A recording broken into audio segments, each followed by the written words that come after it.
the number one job that every young person wants is to be an influencer. So here's the thing, bro. Most y'all are not going to make it. Most y'all are not going to be popping podcasters, streamers, influencers, or whatever. But you can do this on the side and make some money. You absolutely can.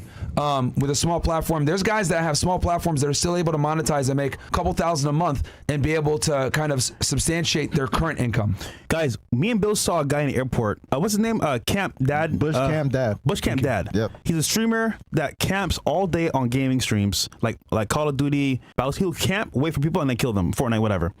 And that's what he does. He camps, goes for kills, and then wins games, talks to the audience. He's a partner, and if I'm correct, Bill, he only had, 100 viewers at that point in time? At the airport, yeah, it was only like 100 viewers. But he's making really good money with only 100 viewers. Yeah. So the size of the audience doesn't really matter. It's the quality of the audience that matters. And if you can get the quality audience that supports you and likes you, that's all that happens. Has happened. He's an older gentleman that has a bunch of things against him, but he's making money still, and he's older. So what's your excuse? You could have a side job or a main job. The point is that you can do it. There's some hope for you guys. You can still do it. Maybe not to the scale of Ada Ross or Kai Cenat, but Bush Camp Dad, good example. Shout out to him, by the way. Awesome guy.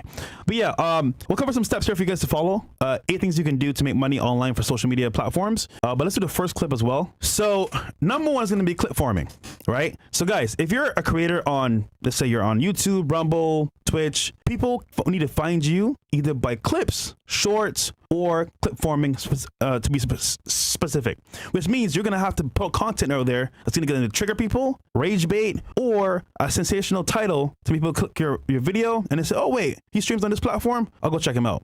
Here's a clip between Neon and Fuzi, and I'll explain in detail what's happening right now. My money, Fuzi, I'm trying to tell you I don't, bro. All right, look, that's fine. Neon, camera's on here. Neon, you've been served. And just to make sure you say I didn't see it or nothing, you can rip it up right now, do whatever. We got video proof. This is official from a lawyer. You've been served.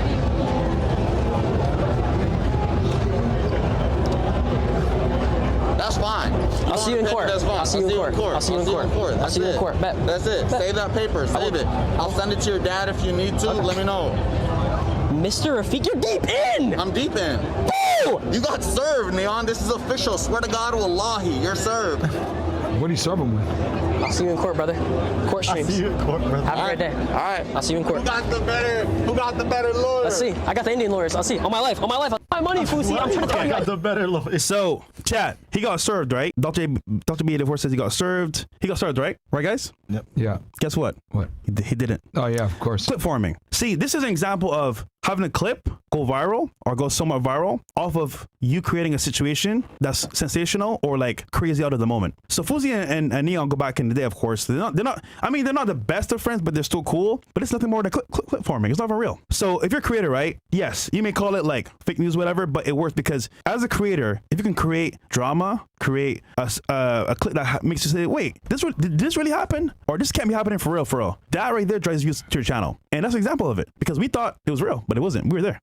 Wow. Yeah. Yeah. Now, obviously, I don't suggest you guys do that. A lot of streamers do this where they stage stuff and stuff like that. I don't think that's a good way to go because, I mean, maybe in the beginning if you really want to get your clout up, because a lot of people would do crazy things to kind of get their career started, then they kind of go legit. But the problem is that if you fake one thing, people are going to assume everything that you do is fake. So it's a strategy that people employ, but personally, I don't think it's the best way to go. But I see why so many people, all the big streamers do it. They stage set like this all the time. We're the only ones that don't do it. Yeah, and the thing about the audience, most people don't know how creators move. So the thing is real. Yeah. Like look at someone on Facebook. Yep. They do gold digger pranks. They do these funny random videos online. They're like, oh my God, this is so real. Bro, boomer audience. They believe anything. So yes, what Myron is saying, don't rely on this all the way, but every now and then it can help you grow tremendously. Yeah, clips obviously are huge, right? And this is why a lot of people, what they do is they take a main platform that they stream on and then they take those that stream, cut it up into clips, and then they put it on YouTube and other places,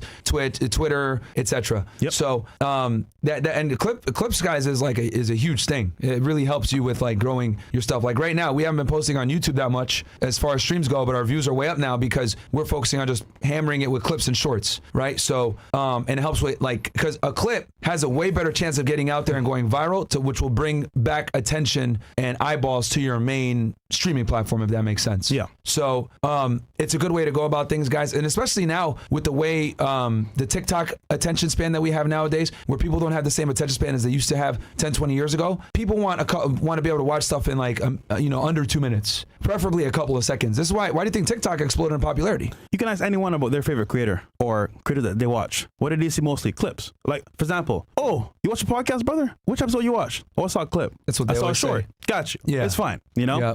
So that's how it works nowadays with social media world. All right, that's number one. Number two is selling online courses for monetary gain.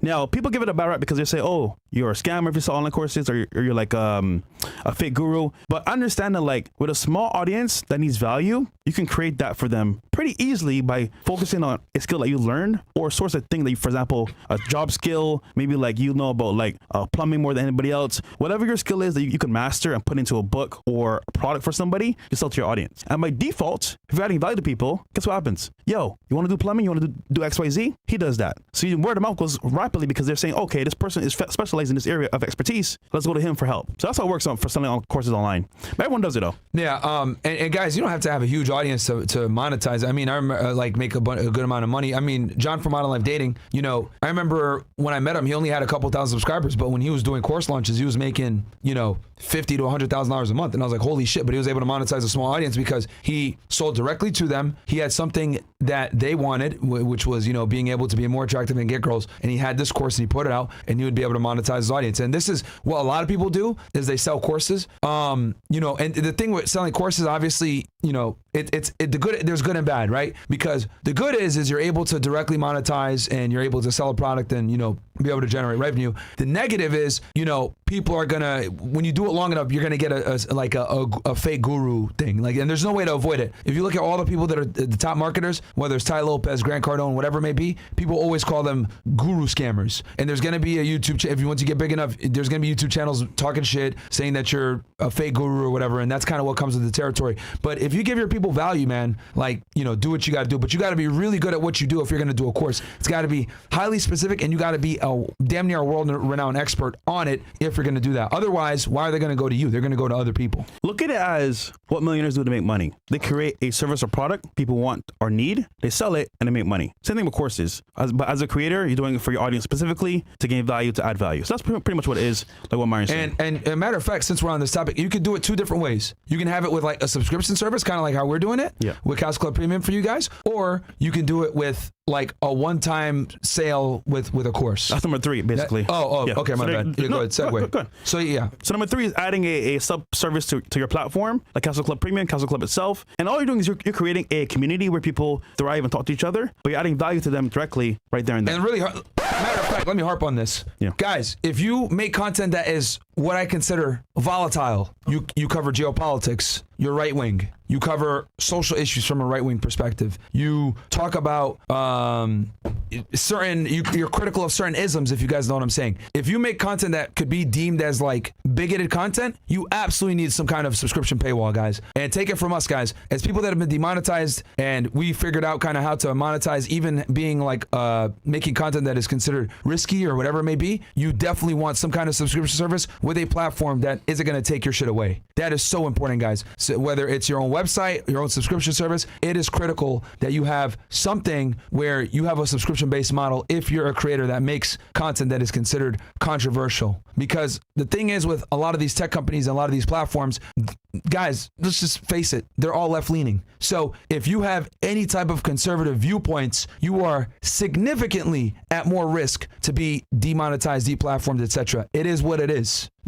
Unless you're on Rumble, you're probably going to get banned or have a strike or something is going to happen to you at some point if you have any type of conservative or right-wing talking points. That's what it is. And here's the thing. You cannot even talk about politics. Let's say you're like a culture war type guy, right? And you talk about daily things. If you speak about it from a right-wing perspective, you still have a significant chance of being censored. You do have platforms like Rumble and X, which are a lot more lenient or more, more open to conservative creators. creators, but the main platforms, guys, they're not fucking with it, bro. So you want to have some subscription service. This is why Daily Wire has a subscription service. Tim Cass has one. Alex Jones, Steven Crowder, us, Russell Brand, because they can literally come in and just chop you at the knees and deplatform you or demonetize you anywhere. So you need a subscription-based model if you make content that is deemed controversial, guys. So important, so important. Yep, that's very true.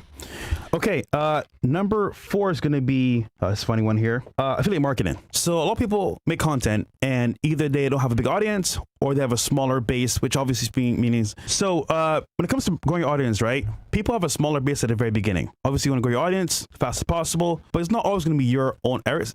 It's going to be either a bigger creator or a platform that has a scalable reach for content, which means, for example, clip farming is one way as well. But affiliate marketing just means you find a creator, has a bigger audience, maybe caters to your audience as well. You talk to them, hey, listen, let's do a collaboration. I'll give you a link to my product. You post it to your audience, and we make money together. That's called affiliate marketing. So, for example, we did Casey coaching back in the day. We had a coaching for, I believe it was dating abroad, right? And we brought him in for a show. We created an affiliate link, especially with Miguel and Charlie as well. Yep. And we made content together. People liked the content. They saw the value in it, and they brought the product, and we both made money at the same time. That's affiliate marketing in a nutshell. You find a creator that you either you like or is with your beliefs. You collab on that creation. You send out that link for a product or service. People buy it, make money together. This is actually very important, guys. So for a lot of you guys, right, you might, let's say you got like a really nuanced skill, right? You want to teach people how to be an airplane pilot, right? You haven't built your platform up yet. It's a small platform, but you go and collab with another creator that's bigger,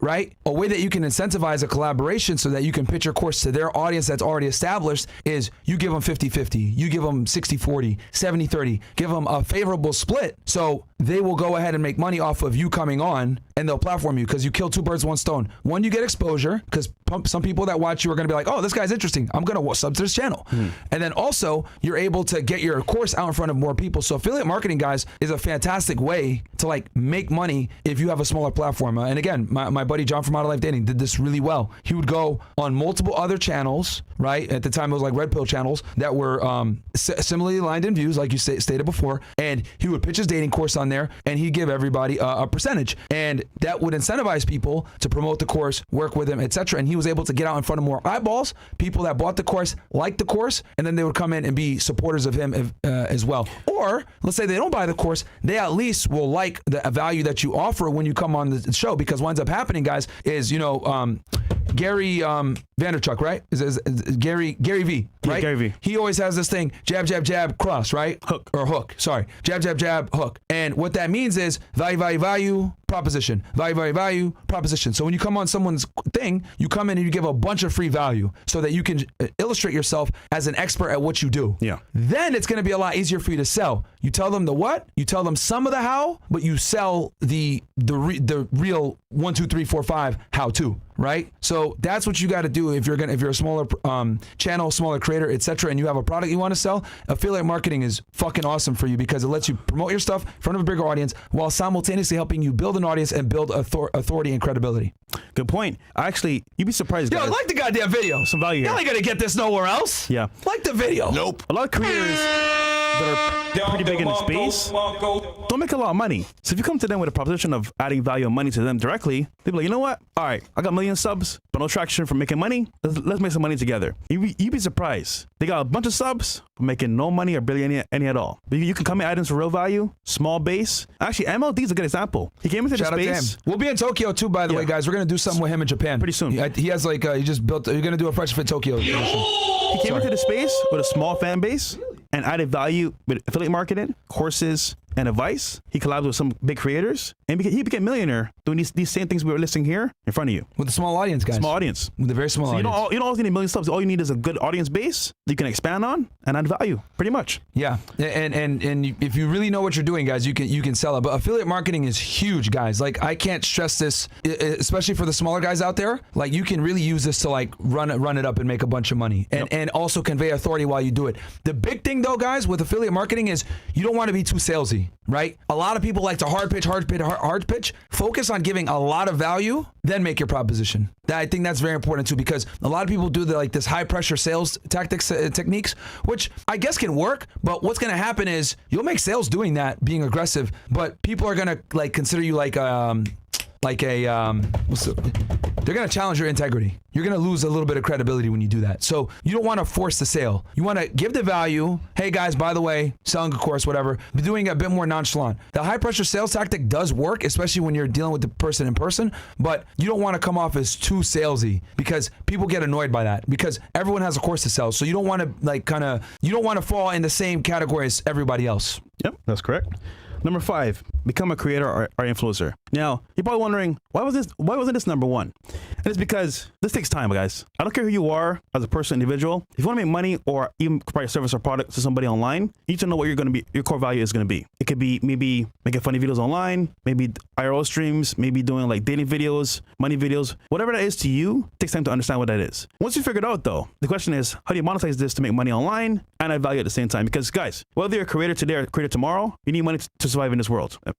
Well, for example, just to even like have a meetup, do events, create a course, you need money in the first place. So think about it from a standpoint of, okay, this is what I like to do. I want to share it with the world. Great. That's one thing. But part 2 is how to monetize this to make money from me and my channel. That's the biggest thing there as well, because you need both of them together. Make content is cool, but without any type of monetary gain behind it, I mean, I get it, but to run things smoothly over a period of time, you need the money. I don't care who you are, you need the money. So figure out what you want to make for content. And there's many examples out here. There's us, other creators as well online. Choose the path you want to follow and then stick to it. And make sure you're damn good at whatever you pick, guys. Don't get into a niche because you think it's going to make you a bunch of money. Like, make sure that what you're doing, you have a specific skill set that can add value to that demographic. You got to also understand, after 2020, a bunch of people decided that they wanted to quit their jobs and get on the internet and make money, which is great, right? That's awesome. But the internet is more saturated now than ever before. YouTube is more saturated. You got YouTubers that damn near run channels that are like TV networks, right? You got TV networks that are on YouTube that you're competing against. So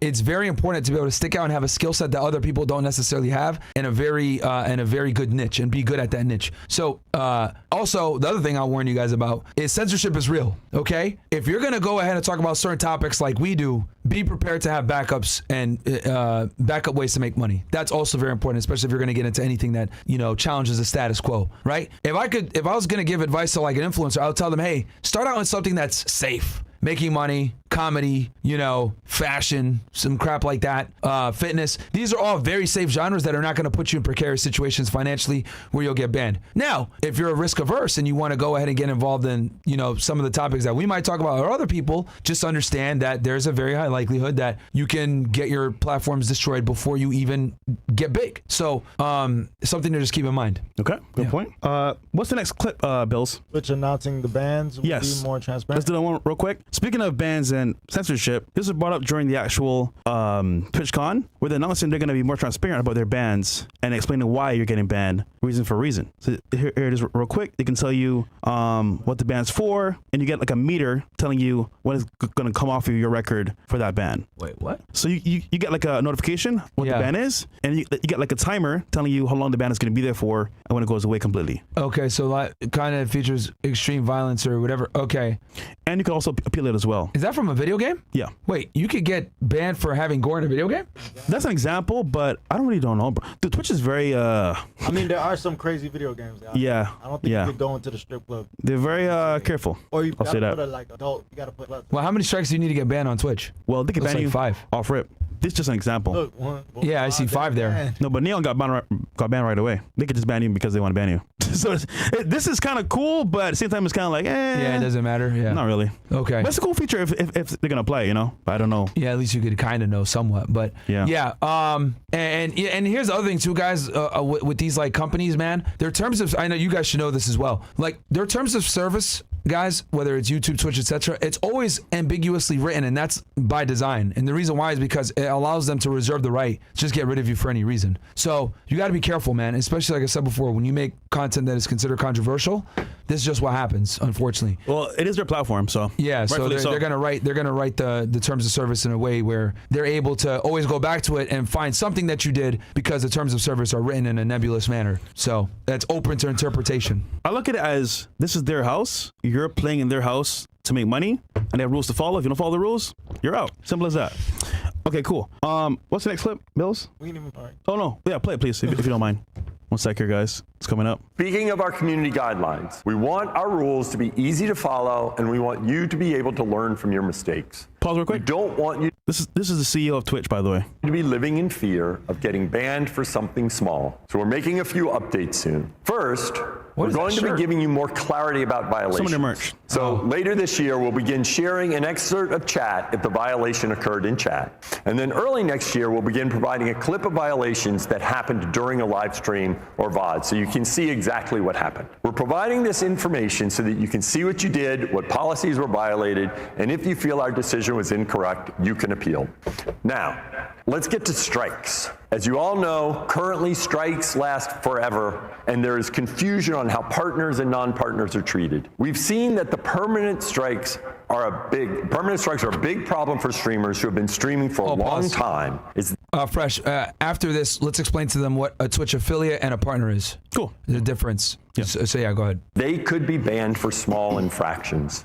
And we're working on a big change to our strike system, and strikes will now expire over a certain amount of time.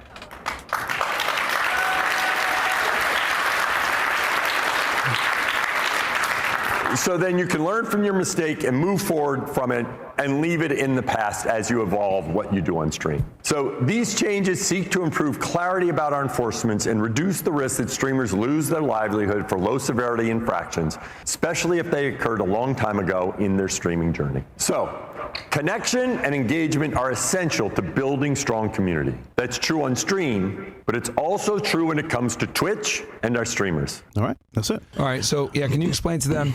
And I will say that Twitch is a lot more forgivable than other platforms. Like if you can get reinstated even after you got banned, while other platforms they'll ban you and it's for life, and you can't never be back on there. But what you want to tell them the difference between the two? Yeah, they brought Sneeko back. Yeah. W Shout out to Twitch for that. So yeah, affiliates. So basically, guys, whenever you're on a platform, YouTube, Rumble, Twitch, you got to meet a threshold, for example, of getting monetized. This could be 1,000 subs or 4,000 hours for YouTube. It could be either like affiliates means a certain amount of subs. Whatever the requirements are, you have to meet to get monetized first. And you need stream hours on Twitch, don't you? Yes, you do. You need stream So hours. you need both as well. Yeah. So with Twitch, you have affiliate. After a certain amount of subs and hours, you get affiliate status, which means you get paid now from Twitch from subs and bits on their platform. And AdSense too. And AdSense too. Now, when it comes to a partner status, it just means And you get 50% of the earnings, right? If I'm not mistaken. With partner, you when get- when you're an affiliate, you get 50%. what's the exact number, Bills, for affiliates? 50%. 50%? Yeah. Okay, cool. Yeah. Partners when. And a partner, you can negotiate how much you get percentage-wise from the actual deal. So it's a little bit more play, for example, of negotiation there between you and Twitch. But generally speaking, it's going to be higher than 50% for that creator. Now, you also kind of debunked a myth. Everyone thinks that when you're a partner, that means you have to stream only on Twitch. They've Yeah. changed that, right? Can you kind of give them an When we update? spoke to Rep about a year ago, they changed the rules. So now being a partner, you can stream to any platform you want to with Twitch. So back in the day, you couldn't do that. It's only Twitch as your partner. Well, you can stream anywhere you want to as a partner. So what is Twitch's incentive to make you a partner if you're not going to stream exclusively with them now? Well, the thing is, when you join as a partner now, you're tied in with Twitch directly, which means they watch you very closely and they promote you higher than most people. So in the algo, as a partner, you get pushed way more than affiliates. But my question is, what is there? Because before it would make sense, yeah, stream with us exclusively and you get partnership, which means you're entitled to higher percentages of AdSense and subs gained. But what I'm thinking in my head is like, what's their incentive to partner you now and give you those benefits if you're not streaming exclusively there? Well, I'm assuming from what I understand how these platforms work, they can give you bigger sponsors for your platform because you're safer. So for example, you show over a period of time you can last on the platform, you've been doing content, they give you bigger sponsors on your ads to make more money. That's what I assume from their partnership deal. That's what I'm assuming. That's the only thing I can think of right now based off of what we spoke because I'm trying to about. think in my head, what's their incentive to give you 70-30 now? Yeah. If you're not streaming exclusively on their platform anymore. I think it's more about trust. So we trust that you're going to be on a platform following guidelines. So we'll give you a bigger cut based off our sponsors giving you a bigger payout. That's what I'm assuming. But I don't know the exact reason why. Okay, but it is possible for you to be a partner now and not have to stream exclusively on Twitch, which was actually huge. Yeah, that's huge. Because it was a rule for a very long time, guys, where if you're a partner on Twitch, which I think that means you got the purple check mark next to your name. I don't know. That means you're a partner. You couldn't stream anywhere else. But that's good that they let you stream at other places. But being a partner comes with way more scrutiny, guys. So if you like go viral for a controversial thing, that could hurt you on Twitch. They can absolutely like come after you for off-platform behavior. I mean, affiliates too, by the way. Affiliate too. But it's just that you're held to a higher standard. Lesser degree. Yeah, because partner, they do a whole review on all your social media before they accept you as a partner. Just to recap, affiliate and partner, you can stream anywhere you want to, different platforms as well. Yeah. So YouTube, partner, Twitch. You can make more. Yeah. But you're scrutinized way more. They look at your Twitter, they look at all your stuff. Yeah. And they might deny you. They might say, no, we're not going to partner with you because you might make content that's too volatile for them to, want to partner with you. That's true. So that's just what happens sometimes. Yeah. So again, this is why it's so important to be on all the platforms. Like, guys, if you're going to be on the main platforms, do that, but always have like a backup platform that you can kind of operate in that's more lenient. So it could be Rumble, it could be Kick. These are platforms I would say that are like, they're less, there's less censorship. I still think Rumble is the best because Kick will still ban you for doing and saying certain things versus Rumble, as long as you're not inciting violence, right? It's pretty much free speech. You can say what you want to say. So I would definitely have at least one of these platforms in your repertoire that is free speech centric, like a Rumble or a Kick to a degree. Yeah. Because some people like Kick more. I think Rumble's superior, but have one of them. Have Rumble or Kick, one of the two. On top of your YouTube, your Twitch, your Facebook, your X. X also is another good one as well. People sleep on X for streaming. You could definitely run it up on X with streaming as well. Yeah. But their monetization isn't solid, guys, on X. I'm not going to lie to y'all because Elon took it over and it's still new. It's kind of still in its initial phases. So it's not as like reliant, and it is very dependent upon engagement. So you're going to need to be on Twitter, making engaging posts and getting a lot of people interact with it, reposting it, retweeting it, etc. So Twitter is a little bit different, but you can also stream on Twitter as well.